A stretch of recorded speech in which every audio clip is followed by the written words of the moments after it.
যারা মনে করেন কিতাবের বাইরে আল্লাহর ওহী নাই, তারা এসব আয়াত দেখুন এবং নিজেদের ঈমানকে ঠিক করে নিন। আসসালামু আলাইকুম। সূরা তাহার 12 নম্বর, 13 নম্বর, 14 নম্বর আয়াতের প্রতি আমি সবার দৃষ্টি আকর্ষণ করছি। এখানে স্পষ্টত দেখা যাচ্ছে যে হযরত মুসা আলাইহিস সালাম সর্বপ্রথম আল্লাহর সাথে দেখা করতে যান, আল্লাহর সাথে কথা বলতে যান তুয়া পর্বতে, তুয়া উপত্যকায়, এবং আল্লাহ পাক তাকে বলেন যে আমি তোমার প্রতিপালক, অতএব তোমার জুতা খুলে ফেলো, কারণ তুমি পবিত্র তুয়া উপত্যকায় রয়েছ।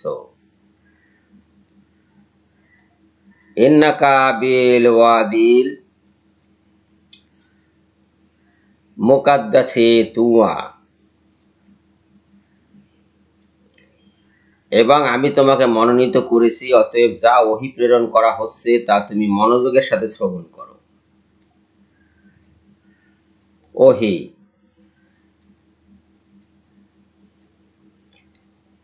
ফাসতামি লিমা ইউহা, এই যে ওহীর এখানে শুরু হলো হযরত মুসা আলাইহিস সালামের কাছে।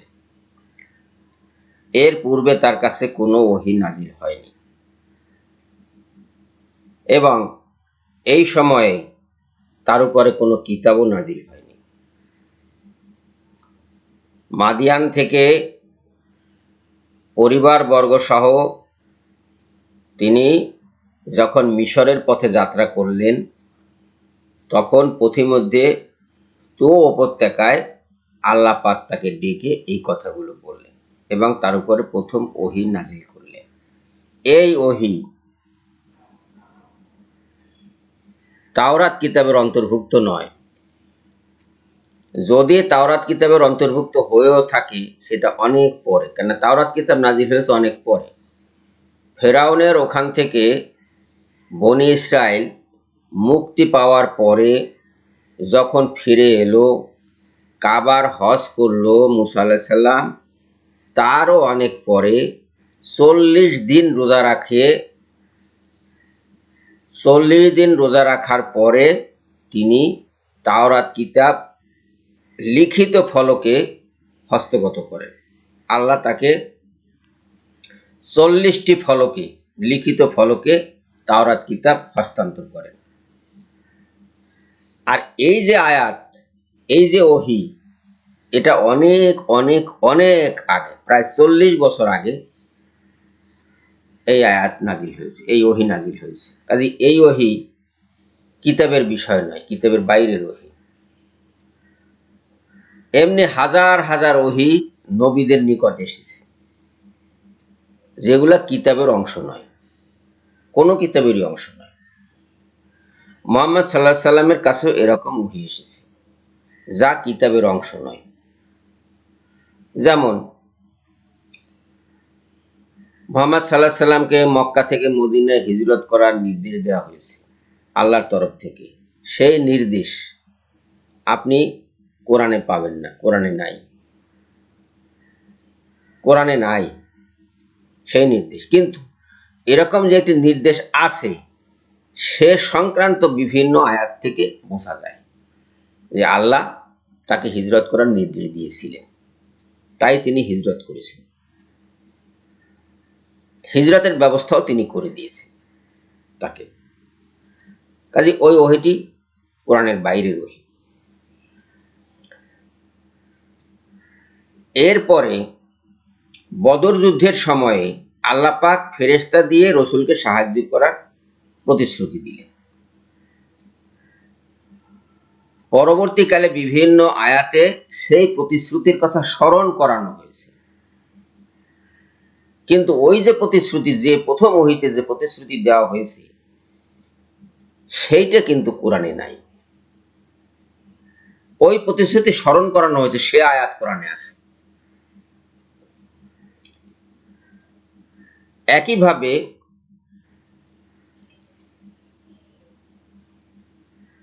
আল্লাহ পাক যেমনটি 14 নম্বর আয়াতে বলছেন যে ইন্নী আনাল্লাহু লা ইলাহা ইল্লা আনা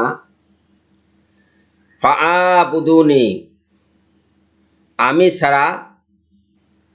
আমি আল্লাহ, আমি ছাড়া সত্য কোনো মাবুদ নেই, অতএব আমার ইবাদত করো। ওয়া আকিমিস সালাতা লিযিকরি, আর আমার শরণার্থে নামাজ কায়েম করো। আমার শরণার্থে নামাজ কায়েম করো, আল্লাহর নির্দেশ হলো এই। সজল রোশন বলেছে সমাজে কোরআন প্রতিষ্ঠার জন্য নামাজ কায়েম করেছেন রাসূলুল্লাহ, আর আল্লাহ বলছেন আমার শরণার্থে নামাজ কায়েম করো। ওয়া আকিমিস সালাতা লিযিকরি, আমার শরণার্থে নামাজ কায়েম করো। তাহলে আল্লাহর বাণী আর সজলের ভাষণ দুটো সম্পূর্ণ আলাদা হয়ে গেল, বিপরীতমুখী হয়ে গেল, সত্য নয়। এইসব জাহেলদের পিছনে আমরা ঘুরব না। হযরত মুসা আলাইহিস সালামের উপরে যে এই ওহী নাজিল হয়েছে এটা যেমন কিতাবের বাইরে, হযরত মুসা আলাইহিস সালামের মায়ের উপরেও সেরকমই ওহী নাজিল হয়েছে, এবং সেই ওহীও কিতাবের বাইরে। এই সূরা তাহারি 38 নম্বর আয়াতে সেটা পাওয়া যাবে। চলুন আমরা একটু সেখানে দেখে আসি। হযরত মুসা আলাইহিস সালামকে আল্লাহ পাক বলছেন ইজ আওহাইনা ইলা উম্মিকা মা ইউহা, আমি ওহী করলাম তোমার মাতার উপরে, তোমার মাতার কাছে যা ওহী করার ছিল। এখানে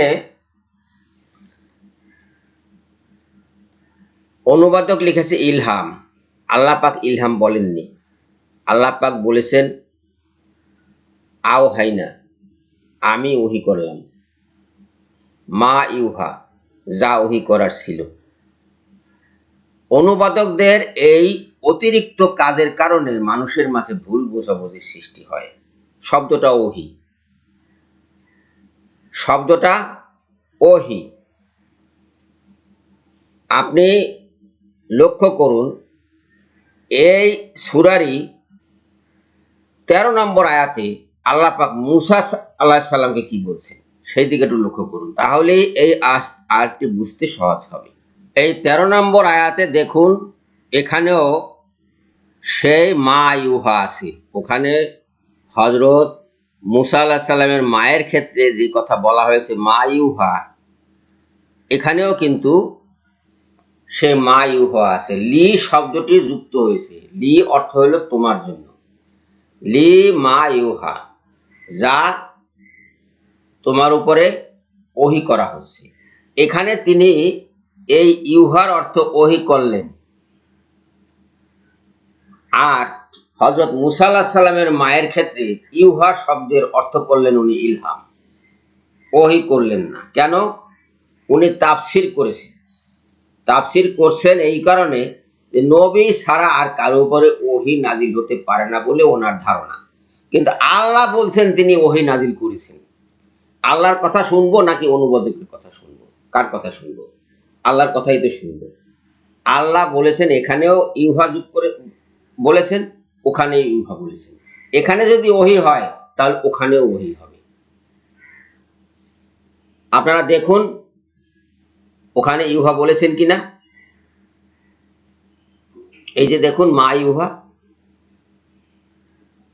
আওহাইনা, হযরত মুহাম্মদ সাল্লাল্লাহু আলাইহি সাল্লামের উপরে ওহী নাজিল হয়েছে সেটা বলার সময়ও আল্লাহ পাক বলেছেন আওহাইনা, এবং এখানেও তাই বলছেন। তাহলে এটা মুসা আলাইহিস সালামের মাতার কাছে ওহী। মুসা আলাইহিস সালামের কাছেও বলেছে মা ইউহা, হযরত মুসা আলাইহিস সালামের মাতার ক্ষেত্রেও বলছেন মা ইউহা। কাজে যা ওহী করার ছিল এটাই আমরা ধরে নেব ওহী, মাতার কাছে ওহী এসেছে। ওহী শুধু যে হযরত মুসা আলাইহিস সালামের কাছে এসেছে বা হযরত মুসা আলাইহিস সালামের মাতার কাছে এসেছে তা নয়, সব নবীর কাছে ওহী এসেছে। মুসা আলাইহিস সালামের মাতা মা নবী নন, তারপরও তার উপরে ওহী নাজিল হয়েছে আল্লাহর তরফ থেকে। ঠিক একই অবস্থা জুলকারনাইনের ক্ষেত্রে ঘটেছে। হযরত জুলকারনাইনের উপরেও ওহী নাজিল হয়েছে আল্লাহর তরফ থেকে। হযরত বিবি মরিয়মের ক্ষেত্রেও ওহী নাজিল হয়েছে আল্লাহর তরফ থেকে। অস্বীকার করার কোনো সুযোগ নাই ভাই। কিতাবের বাইরে হাজার হাজার লক্ষ লক্ষ ওহী নাজিল হয়েছে আল্লাহর তরফ থেকে। হযরত লূত আলাইহিস সালামের উপরে কোনো কিতাব নাজিল হয়নি, কিন্তু তার কাছে আল্লাহর ওহী এসেছে।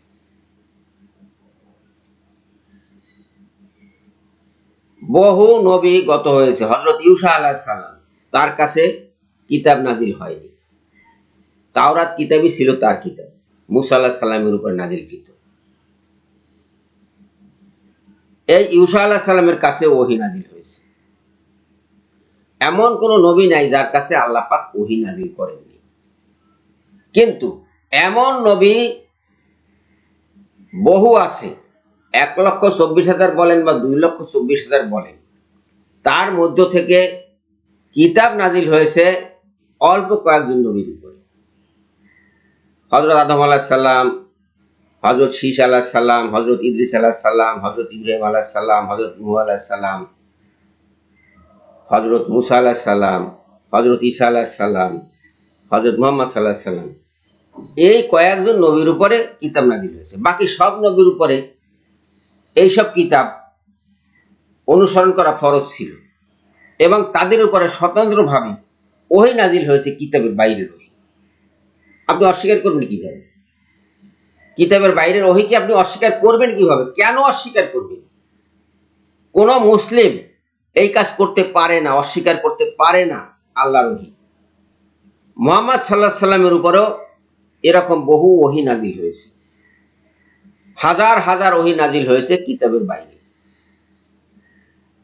কিতাবের অংশ হয়েছে অল্প কিছু ওহী।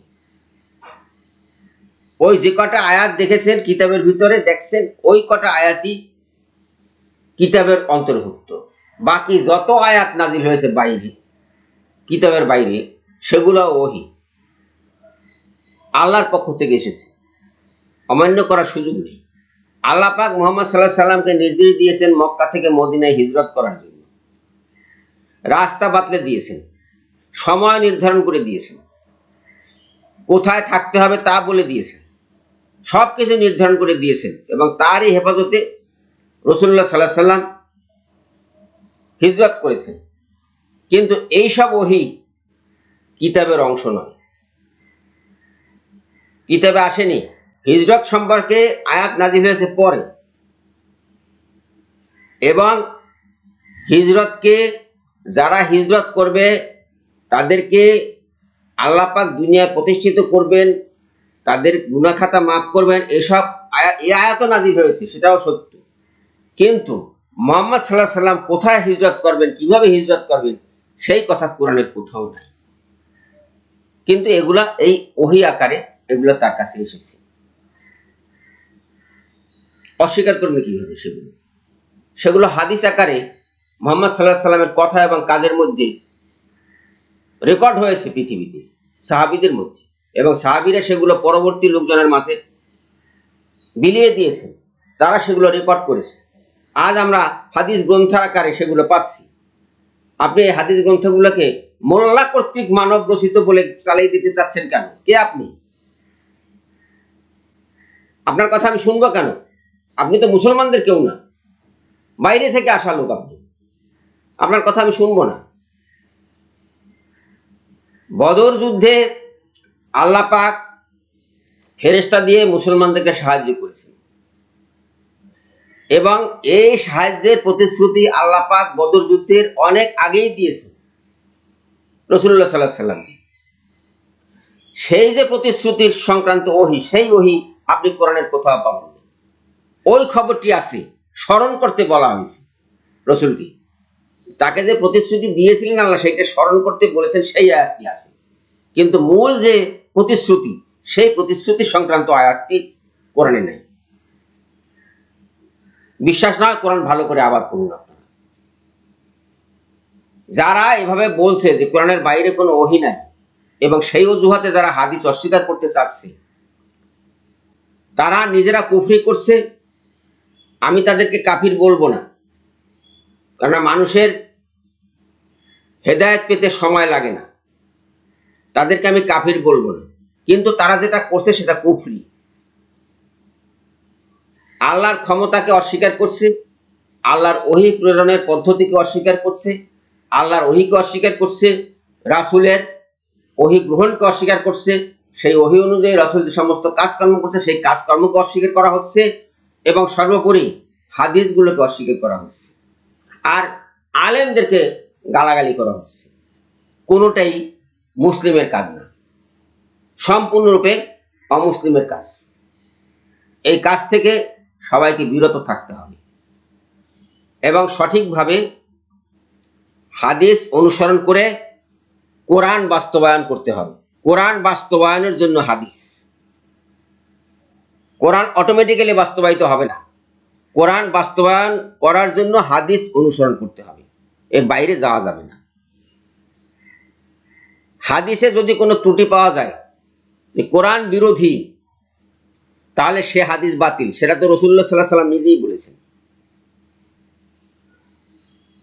নিজেই বলে গেছেন, এবং আমরাও সেই নীতি অনুসরণ করি। কিন্তু প্রচলিত যে সমস্ত হাদিস গ্রন্থ আছে তার মাঝে এমন কোনো হাদিস নাই যা কোরআনের বিরুদ্ধে যায়।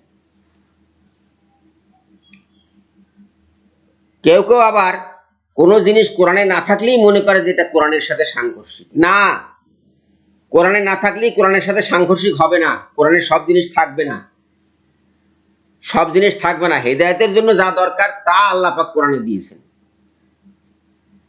রাসূলের প্রতি যে সমস্ত নির্দেশ করা দরকার সেগুলো সবই কোরআনে দিয়েছেন আল্লাহ পাক। কিন্তু তার অর্থ এই নয় যে সবকিছু কোরআনে থাকবে। আপনি যে বিস্কুট চিবাচ্ছেন, এই বিস্কুটের কথা কোরআনে নাই। আল্লাহ পাক শস্য দিয়েছেন, শস্য দানার কথা আছে কোরআনে, কিন্তু শস্য দানা যে খোসা ছাড়িয়ে, ওই তুষ ছাড়িয়ে তারপর চাউল বের করতে হবে কিংবা গম বের করতে হবে, তারপর সেইটাকে সিদ্ধ করতে হবে, পাক করতে হবে, পানি যোগে আপনার এটা পাক করতে হবে, ভাত করতে হবে, এই কথা কোরআনের কোথাও নাই। এই পদ্ধতিগুলো মানুষকে অবলম্বন করতে হয়। ঠিক একই অবস্থা, কোরআনকে মান্য করতে হলে হাদিসকে আগে অনুসরণ করতে হবে। হাদিস অনুসরণ না করে কারো সাধ্য নেই কোরআন মান্য করা। যারা দাবি করছে যে তারা কোরআন মানে অথচ হাদিস মানে না, তারা কোরআন আসলে মানে না। বোকা, হয় বোকা না হয় ধূর্ত কাফির। এদেরকে আমি কাফির বলছি না, কিন্তু যদি তারা বোকা না হয়ে থাকে তাহলে অবশ্যই ধূর্ত কাফির। তারা কোরআন থেকে মানুষকে সরিয়ে দিতে চাচ্ছে, সেই কারণে তারা হাদিস অমান্য করছে এবং হাদিস অমান্য করার বুদ্ধি যোগাচ্ছে। পথভ্রষ্ট, দালালে মুবিন, একেবারে সম্পূর্ণরূপে পথভ্রষ্ট। এদের থেকে আমাদেরকে সতর্ক থাকতে হবে, সাবধান হতে হবে। সবাইকে ধন্যবাদ জানিয়ে এখনকার মতো বিদায় নিচ্ছি। আল্লাহ হাফিজ।